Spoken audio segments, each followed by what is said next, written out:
night, dripping wax and chalice black, conjured souls that won't turn back.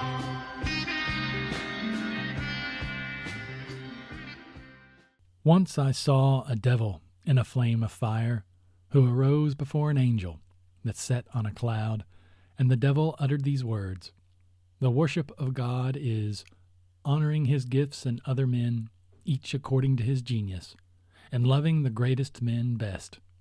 Those who envy or calumniate great men hate God, for there is no other God.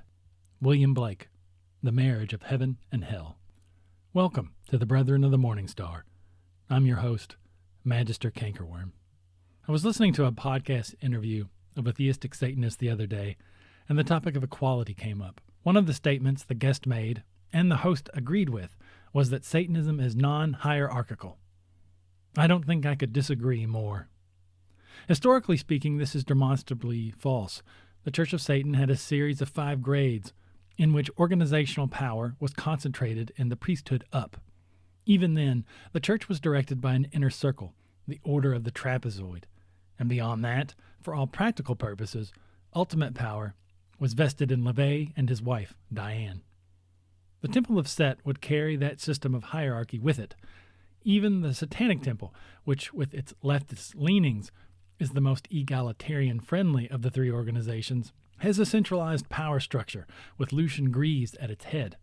The rank-and-file member does not have the decision-making power and control that Greaves and the directors do.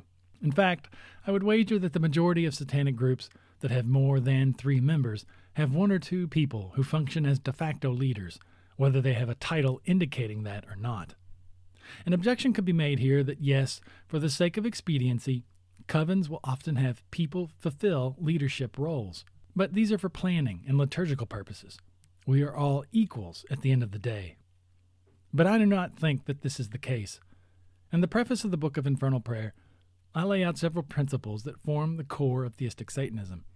The acceptance, I would dare say celebration, of inequality being among them.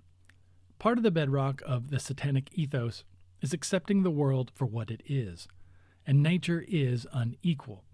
Some species are stronger than others, some are more mentally developed than others, and even among groups of a kind, some individuals are blessed with more abilities than their kin. As Howard Bloom writes of groups of people, quote, "An equality of nation will never exist in our lifetime. Why? Because peace, freedom, and justice are deceptive concepts. Hidden beneath their surface are the instincts of the pecking order." End quote. This is no less true of individuals. We all know this. Some people are smarter than others. Some people are more athletic than others. Some people are more beautiful and attract mates easier than others. Where one person is born with a natural talent for music, another has an inborn aptitude in math, and yet another is more naturally inclined to empathetically understand and communicate with others. Every man and every woman is a star, Crowley wrote, and fair enough. We all, I assume, have a spirit and a law that directs us as individuals. We are each the sun in our personal solar system. But some stars burn more brightly, and some pull other celestial bodies more readily into their orbit. I do not always speak of it in these explicit terms, but I hope that those of you watching these videos, and perhaps reading my books, can suss out that in diabolism, there is a time to follow the path of the left and a time to follow the path of the right. You can't always teach yourself. To master some trades and some skills, there will be a time when you must put yourself under the authority of someone who is more knowledgeable and more practiced than you. Whether you're learning how to play the saxophone, weld steel, or solve quadratic equations, you will need a teacher.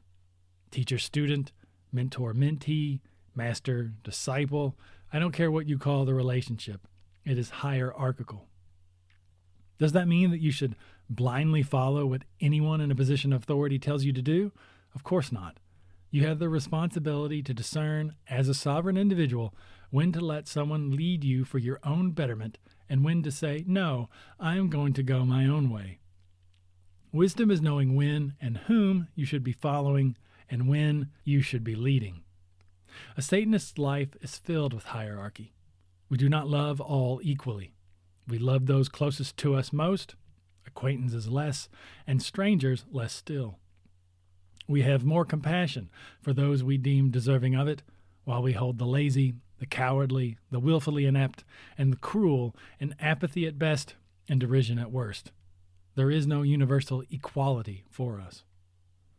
Even within our own selves there is hierarchy. An unruly parliament of conflicting drives and desires can be vying for our attention at any given moment. We decide which of these to favor, which to ignore, which to surrender to, and which to work on transforming completely. If I am wanting to lose weight, my desire for sugary treats must necessarily move down the hierarchy of needs, while self-control and exercise must rise. If I desire success in business, the desire to sleep in will need to be subject to my industriousness, and so on.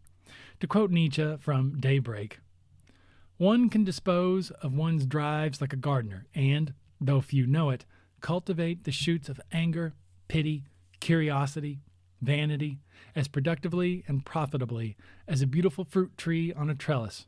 One can do it with the good or bad taste of a gardener, and, as it were, in the French or English or Dutch or Chinese fashion. One can also let nature rule and only attend to a little embellishment and tidying up here and there. One can, finally, without paying any attention to them at all, let the plants grow up and fight their fight out amongst themselves. Indeed, one can take delight in such a wilderness, and desire precisely this delight, though it gives one some trouble too. All this we are at liberty to do, but how many know we are at liberty to do it? End quote. Of course, hierarchy can become problematic when it oversteps its bounds or is overly rigid. Proper hierarchy is context dependent. The authority I exercise over the well-being of my children does not extend to other people's children, though it might temporarily be assumed in the case of an emergency. I have employees who report to me at my job. I am responsible for assigning them their work, training and disciplining them as needed, and looking out for their general welfare as it pertains to the workplace. My position as a boss, however, does not extend to that employee's home and personal life. I have no business telling them who they should date, what they should eat, in what sort of housing they should reside, or anything of that sort. To act otherwise would be to overstep the proper boundaries of the boss-employee relationship. Likewise, someone's positions within a particular hierarchy may need to change over time. People get older. Their abilities decline. They lose interest in an organization and invest their energy elsewhere. Times change, and they do not change with them. Sometimes new blood needs to be brought in to refresh the leadership. Ideally, people would recognize when they should step aside and make way for the good of the group, but I am not naive enough to not know that ego does sometimes get in the way. Nor am I naive enough not to realize that the problems of a corrupted hierarchy are particularly exacerbated in the occult. Magical orders often offer individuals who have no authority or influence in the day-to-day world an opportunity to taste power over others. Sometimes it goes to their head, and they use their grade within the organization to bully, take advantage of, or simply lord over the members under them.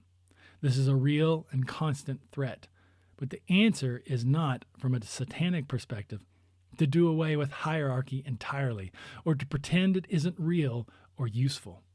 Satan rules hell. He is the Lord of this world. When we acknowledge him as such, we acknowledge a rightful imbalance of power. Though he certainly allows others a degree of autonomy and the freedom to walk away when they so choose, he does not rule by unanimous consent. He sometimes makes choices for us, blesses us with gifts we might not want, and places trials in our path we would never knowingly ask for. This is one of those areas where theistic Satanism in general and diabolism proper disagree.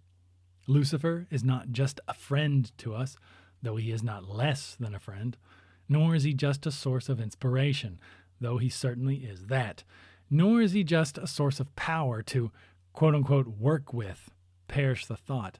He is our Lord. To hail him, for us, is to acknowledge and acclaim his place at the pinnacle of our hierarchy. Hail, Satan.